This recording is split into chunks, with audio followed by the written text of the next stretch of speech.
Isang magandang araw muli sa inyo mga kababayan. Nais kong ibahagi ang salita ng Diyos mula sa Hagay chapter 2 verse 8. Sabi rito, "The silver is mine, the gold is mine, declares the Lord Almighty." Ang pamagat po ng ating pag-aaral ngayong araw, ano ba ang totoong pera? Ayon sa Biblia at science. What is true money? According to the Bible and science. At ang sabi ng Hagay, "The silver is mine and the gold is mine."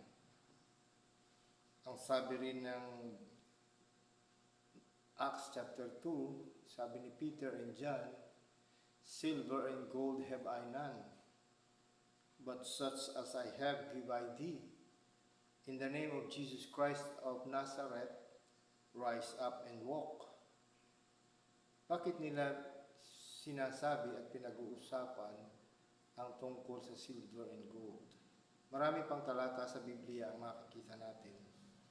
At ito ay nagpapakita at nagpapatunay kung ano ang totoong pera.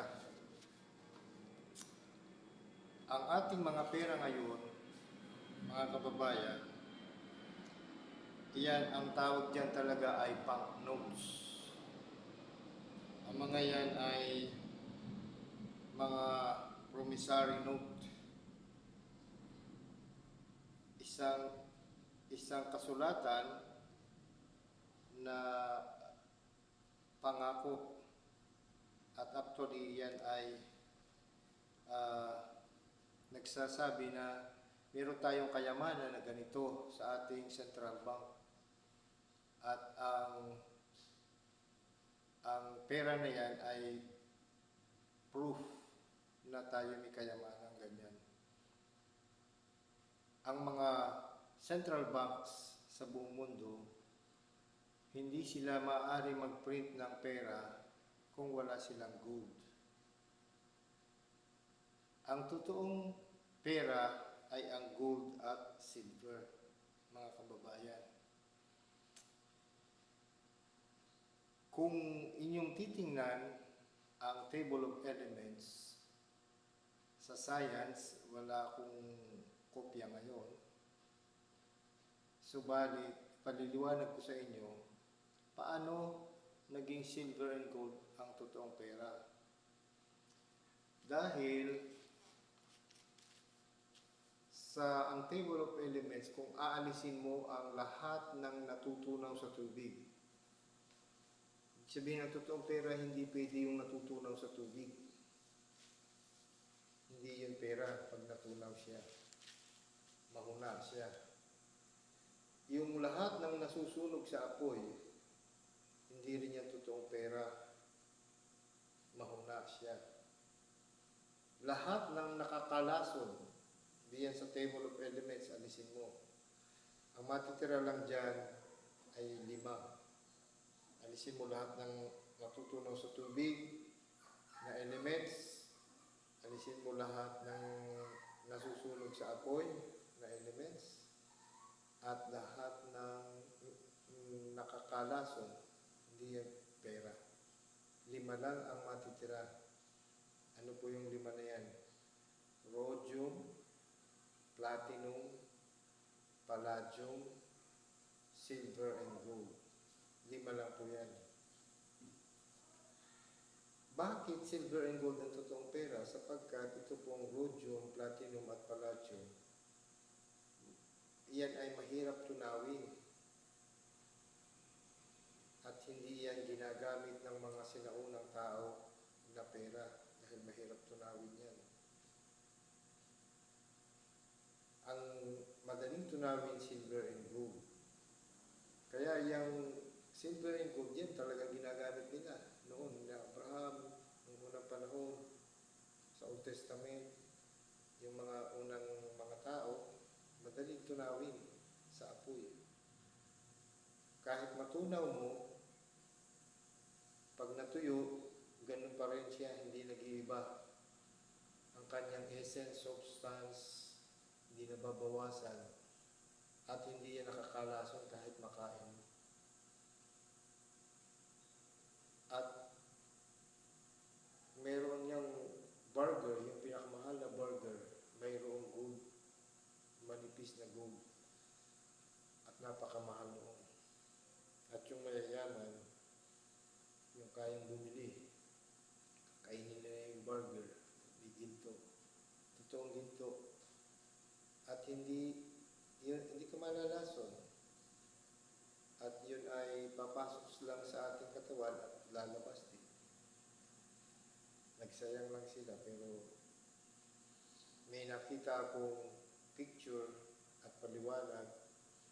Hindi ko tiyak kung yan ay proven sa science, subalit ang sabi niya, ang tao raw ay may ginto sa katawan. Yung ginto, ang buhok daw natin may ginto. At ang ating balat naglalabas ng ginto. At kung ikaw ay mas marami pang buhok, marami kang ginto. Ako, mas kukunti na buhok ko, kunti ang ginto ko. At yung ginto na yan, hindi naman natin kaya yung i-extract o alisin o paano makuha. Mabuti ang misis ko, makapalang buhok, maraming ginto ang misis ko. At sabi nga ng awitin, you are gold. Ibig sabihin, totoo pala yung awit na yun. Ang most important, most precious of high value na metal, nasa iyong katawan. And you are gold. At ang pinaka-totoong pera ay gold and silver. At kung piliin mo yung gold and silver, alin ang mas maganda? Siyempre gold. Alin ang mas mahal? Siyempre gold. Kaya you are gold. And you have gold in your hair and in your skin. Pero sabi ng Bible, the love of money is the root of all evil. The money itself is not evil. We need money. Kung wala tayong money, paano ka bibili ng mga kailangan mo? At tandaan natin, yung mga money natin ngayon na papel at barya, they are just banknotes and coins. They represent the true wealth, the true money of the nation. Ang totoo, tayong Pilipinas, last year, 2024,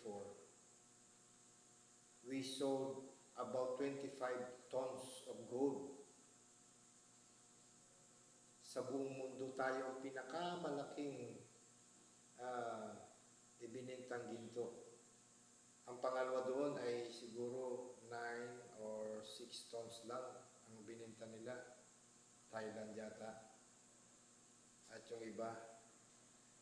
Pero tayo 25 tons of gold last year, 2024. Marami tayong ginto. Sa totoo lang, sa ating central bank, we have a lot of gold. We have lots of gold. At actually, marami nagmimina ng gold sa atin sa Pilipinas, all over the Philippines. Diyan sa Cumbal Province, Davao de Oro, diyan sa Agusan. All throughout the Philippines, we have gold mines. Those sa Felix Mines, sa Baguio, ever, noon pa hanggang ngayon, they have been mining gold. Ako naranasan kong magkuha ng gold doon sa Sambales, sa Ilog. Matagal makaipon ng gold doon sa Mertiolet, pupunuin mo yun sa lagay ng Mertiolet. We are the land of gold, I tell you. Ang problema sa atin, bakit tayo naghihirap sa Pilipinas, ay ang isa ay maraming oligarch sa atin. Oligarch politicians, oligarch leaders, that they steal our money. They do not give the money that really belongs to the people. These political leaders. There is injustice in the world. The rich gets richer, the poor gets poorer. There is imbalance. Sabi ng Bible, let justice run down like a river. Let it flow like a never-ending stream. And that's why we need to pray for our country.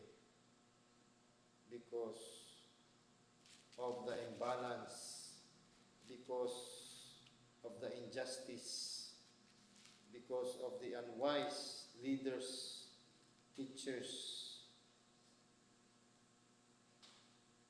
Atin pong ipagpray ang ating bayan. At let us keep trying to work. We should learn to be content with whatever we have. But we need to seek ways to grow and improve. Tandaan po natin, ang Diyos ang may-ari ng silver and gold at sa Kanya tayo hihingi ng tulong na makasurvive dito sa mundong puno ng injustice. At naniniwala ako, God, as He promised, He will provide. At sabi pa ng Philippians 4:19, but my God shall supply all your needs, not wants, according to His riches in glory by Christ Jesus. Because silver and gold is mine, ang Diyos talaga ang may-ari ng lahat ng yan. At ang mga tao, lalo na yung mga magnanakaw, God will punish them. And may God hear the prayers of the poor. May God hear your prayers na mabigay talaga ang nararapat sa mga taong tunay na dapat tumanggap. God bless you. Share these truths to others.